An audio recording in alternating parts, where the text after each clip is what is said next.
Okay, so excited to be here tonight and talk to you about physical intimacy. This is a question that comes in so often. I'm going to try to give you just a little bit of a perspective. Some of you will think I talk too short, and some of you will think I talk too long. At the end of this video, I'm going to post 2 Instagram accounts that you can follow just to get more information and become well learned on this topic. Okay, so the questions that came in are basic. How can I have more intimacy in my relationship with my partner, with my spouse? Now, definitely, I don't have to guess, you're talking about physical intimacy. And some of you are even saying, I don't even mean physical intimacy, I mean actual sex. Now, physical intimacy, which refers to cuddling, hugging, kissing, can lead to sex, but it doesn't necessarily mean that you'll be having sex. So, how can you incorporate more physical intimacy in your relationships, in your most intimate relationship? The question that I have for you is like this, okay? When you come to ask me this question, are you coming as the giver in the relationship, or are you coming as the taker? Okay, now think about this for a second.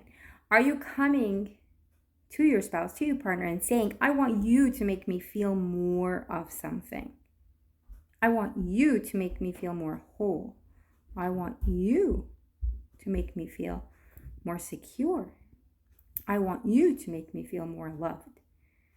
What you're saying essentially, when you're coming as the taker, you're saying, I want more physical intimacy from this person. You're coming from a place of brokenness. And you're saying, I want you to give this to me so that I feel more whole. That can never work.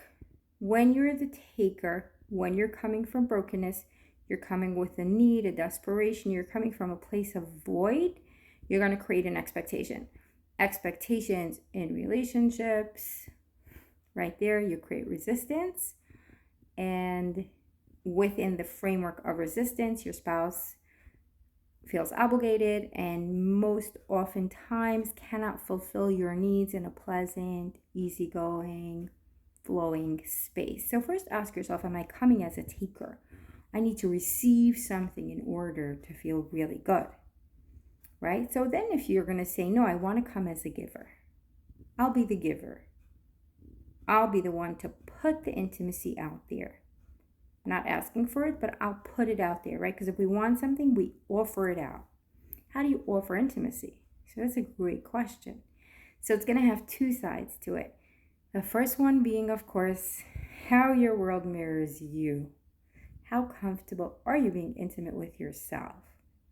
And then, of course, it becomes, what levels of intimacy have you explored with your partner? So the word intimacy means connection. It means closeness. It doesn't only mean physical intimacy. It definitely includes emotional intimacy. And if you look it up, some people even say it includes, learning together. It can be spiritual intimacy. It can be hobbies together. There can be so many levels of intimacy. So I invite you to explore intimate connection, deep closeness that's based on many other areas in life. Where does your passion come out? Explore that within yourself. Are you passionate? Are you alive? Are you on fire? Do you know how to put yourself into those hobbies, into those interests that you have that put you on fire? Then you're deeply connected with your fire, with yourself. And then you can go. And then you can go to your spouse, to your partner, and explore with them what ignites them, what puts your partner on fire, what makes them feel alive, where do they do really well. Watch them be in their fiery, lit up space. And then where do we meet? We can meet in so many levels and layers of intimacy. Definitely emotional intimacy. What are the topics we can explore together to come closer? And then there's a chance for more physical intimacy. But to leave it at physical intimacy and say, let's just have more of this, I want more of this, that's not going to happen in the way you think it will. So like I said, I'll be posting 2 Instagram accounts for you to get more information, and please continue posting your questions.